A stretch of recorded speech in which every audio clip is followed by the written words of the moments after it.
Atașați spreiului adaptorul pentru turbină.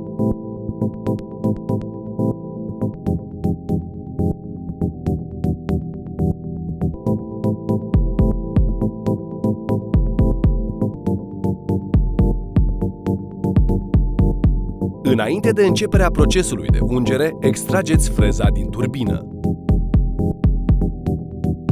Se acoperă orificiul mare al cuplei Midwest cu degetul opozabil. În orificiul mijlociu se introduce vârful spreiului.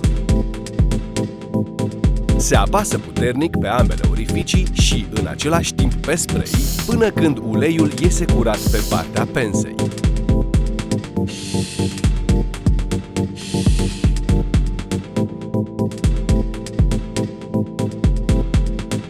Întoarceți turbina și pulverizați de 2 ori și în orificiul pensei.